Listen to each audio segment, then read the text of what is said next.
RSS का दलाल VC होश में आओ, होश में आओ, होश में आओ। आरएसएस का दलाल वीसी होश में आओ, होश में आओ, होश में आओ। लोकतंत्र की हत्या नहीं सहेंगे, नहीं सहेंगे, नहीं सहेंगे। लोकतंत्र की हत्या करना बंद करो, बंद करो, बंद करो।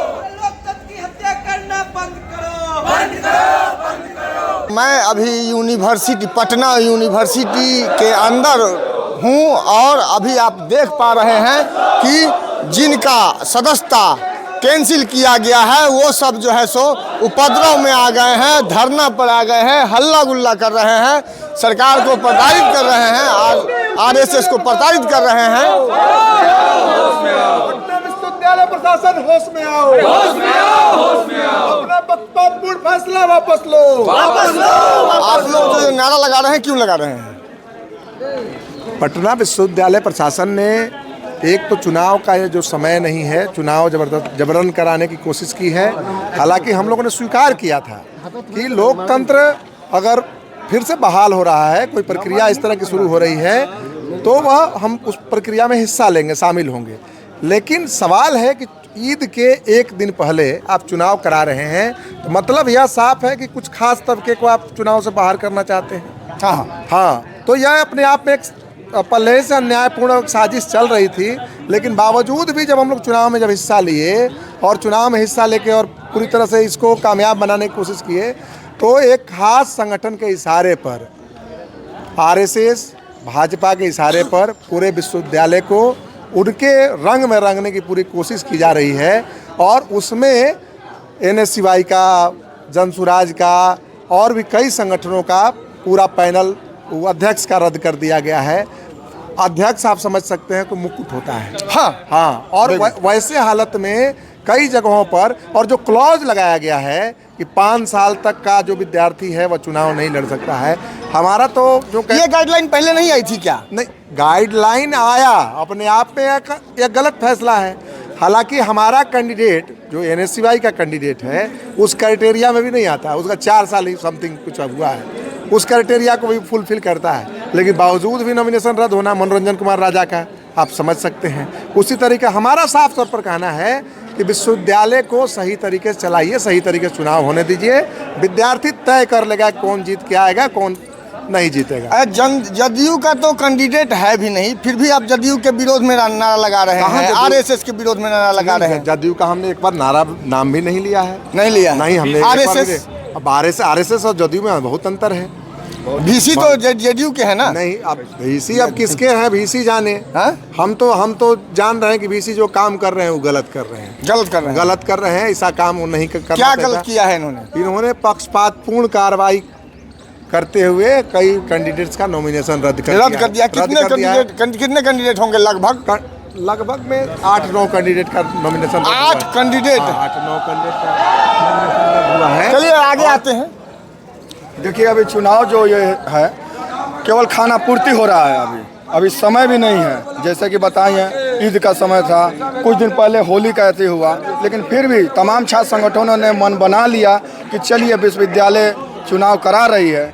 लेकिन ये विश्वविद्यालय की अपने मंसूबा में कामयाब होने के लिए सोच रही है कि पहले जो है नामांकन ही रद्द कर देते हैं, ताकि ये खाना पूर्ति कर रहा है। जो राजभवन से गाइडलाइन आया था चुनाव के लिए, तो एक मान के चलिए केवल खाना पूर्ति कर रहा है, उसमें भी कामयाब नहीं हुआ तो कैंडिडेट का कैंडिडेचर रद्द कर दे रहा है।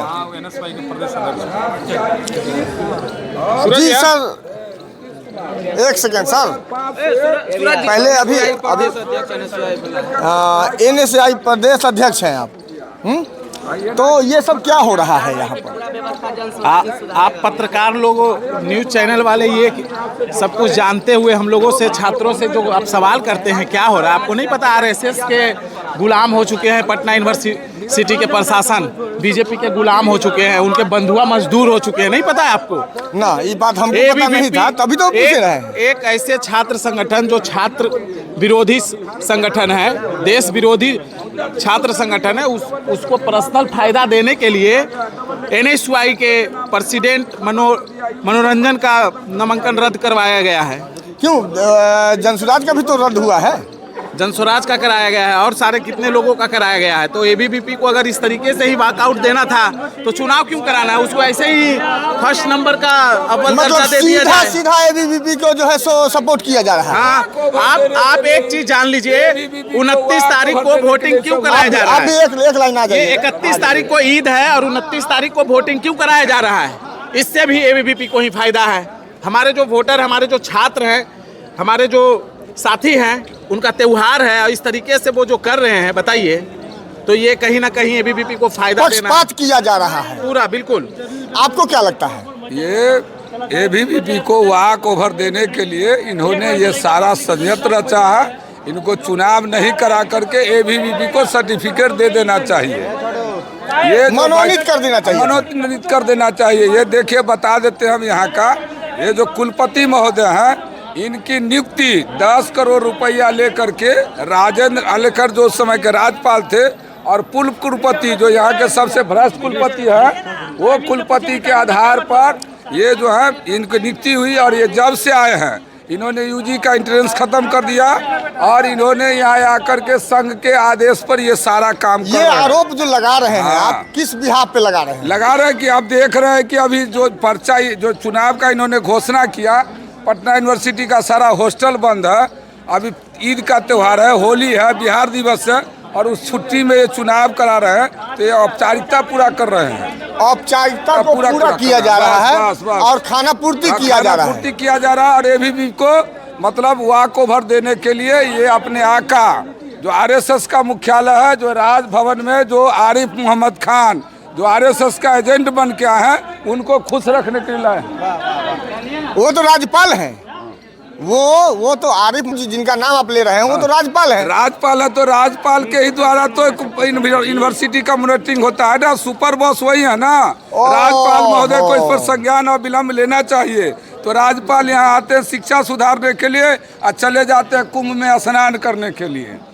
कुंभ में स्नान करते हैं आरिफ मोहम्मद खान जी, कुंभ में स्नान करने खान साहब भी कुंभ में स्नान करते हैं। स्नान करने जा रहे हैं, तो सोचिए छात्र के मुद्दे पे कुछ नहीं बोलते हैं। छात्र के मुद्दे पे कोई सेमिनार में अभी तक आए हैं, लेकिन संघ के द्वारा जो आयोजित सेमिनार था उसमें आके बड़ा भाषण दे रहे थे।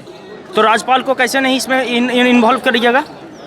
वाइस चांसलर गुंडा है, आरएसएस का गुंडा है, वो आरएसएस का गुंडा, आरएसएस से संपोषित होने वाला ये व्यक्ति है।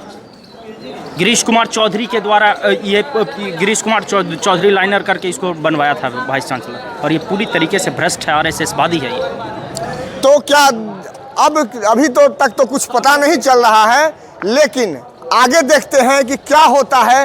लोगों का सदस्यता मंजूर किया जाता है या उन्हें निरस्त नहीं किया जाएगा। धन्यवाद।